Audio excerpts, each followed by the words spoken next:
बिस्मिल्लाहिर्रहमानिर्रहीम।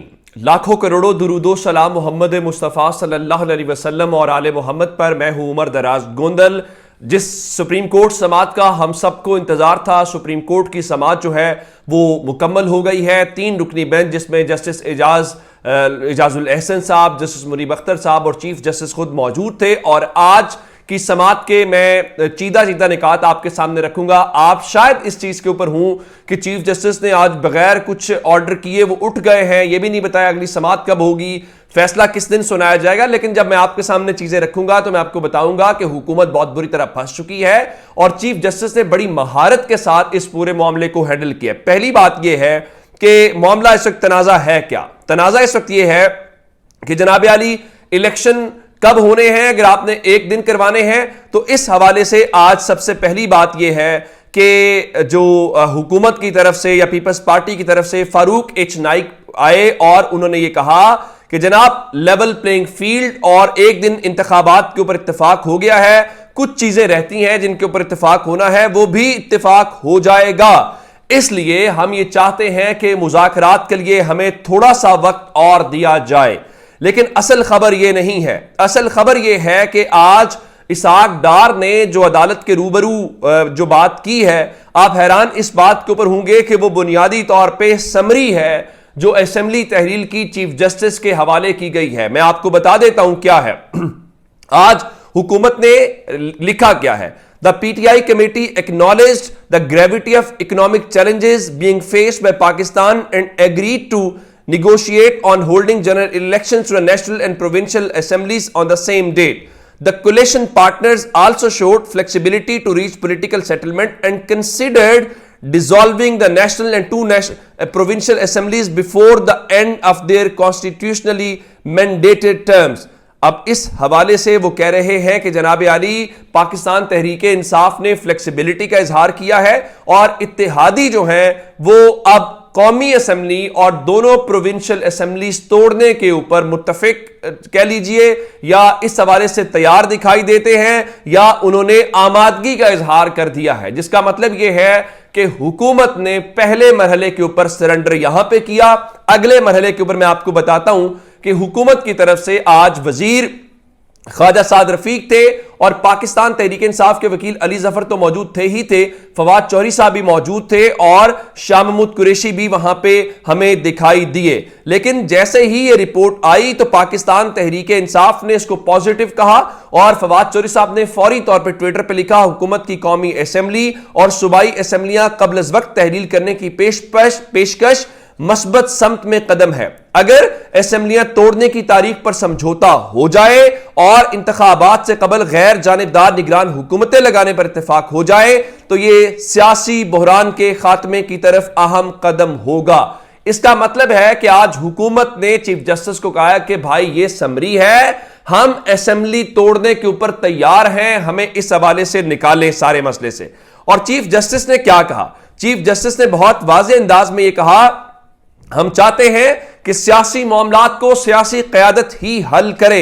हम इसीलिए तहम्मुल का मुजाहरा कर रहे हैं और अदालत ने हाथ थोड़ा सा रोका हुआ है। लेकिन अदालत ने एक बात और की है और वो क्या है कि आइन में इंतखाबात 90 दिन में होने का जिक्र मौजूद है और इस सिलसिले में कोई इनकार नहीं कर सकता। जिसके ऊपर जो दूसरे थे फारूक एच नाइक, उन्होंने भी इस हवाले से कहा जी बिल्कुल बात ऐसे ही है और 90 रोज में इंतखाबात कराने में कोई दो राय नहीं है।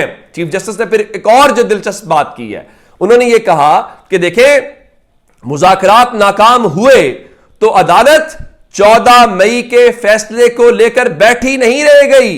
अदालत ने अपने फैसले पर आइन के मुताबिक अमल करना है। लग ये रहा है जब हुकूमत वक्त मांग रही है, हुकूमत पेशकश कर रही है कि हम असेंबलियां तोड़ना चाहते हैं, तो थोड़ा सा चीफ जस्टिस आज फिर इस चीज के ऊपर दिखाई दिए और उन्होंने कहा आज जुमा है, याद रखिएगा मुज़ाकरात का आगाज करना है तो शुरू कर लें।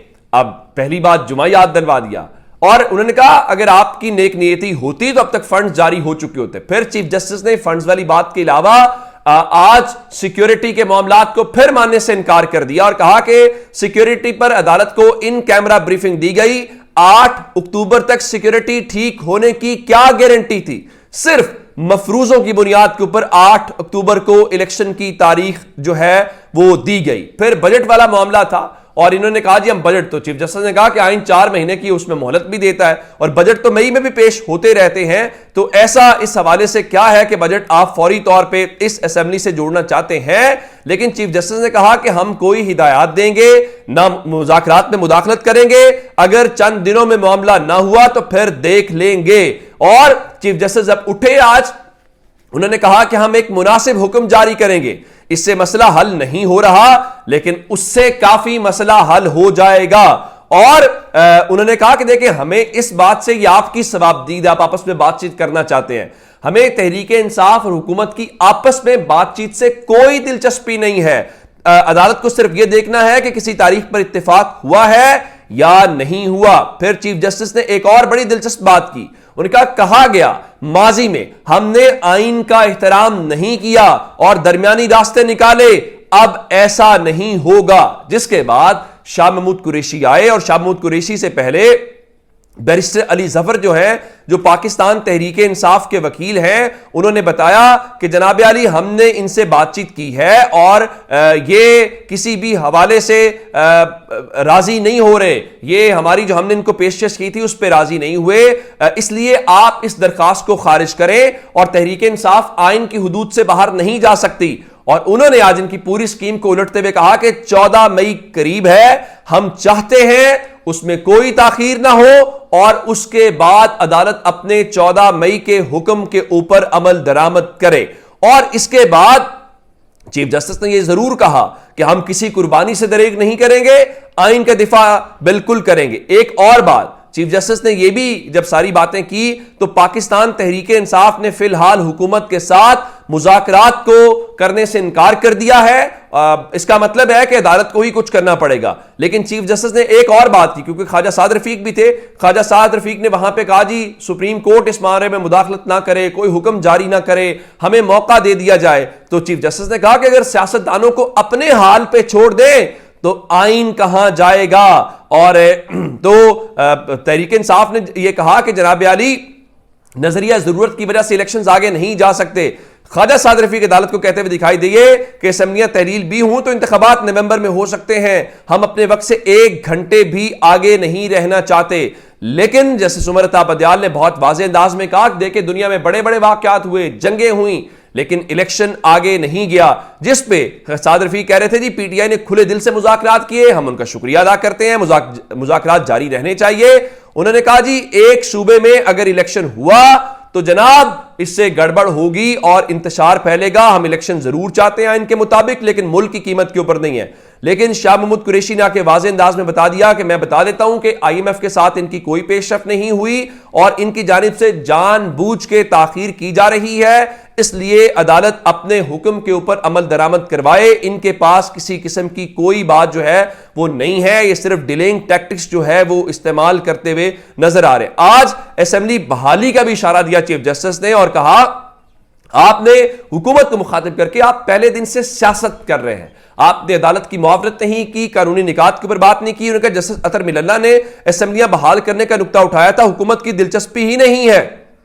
और फिर असेंबलियों वाली गुफ्तगू के ऊपर भी उन्होंने कहा कि वहां की गुफ्तगू का लेवल देख ले और हम जो है वो इस हवाले से सारा कुछ करें। फिर चीफ जस्टिस ने यह भी पूछा कि चले आईएमएफ से मुज़ाकरात आपके होंगे या जो भी बातचीत होगी, उन पैसों का आपने इस्तेमाल कहां पे करना है? जिस पे उन्होंने कहा जनाब कि हमें नहीं पता कि वो कहां इस्तेमाल होने हैं, वो तो वजारत खजाना ही बता सकती है। तो फिलहाल अदालत ने यह कह के कि हम एक मुनासिब हुक्म जारी करेंगे, वो कब जारी करेंगे या अगली केस की समाअत कब होगी, अदालत ने इस बारे में कुछ नहीं बताया। अपना बहुत सारा ख्याल रखिएगा। खुदा हाफिज।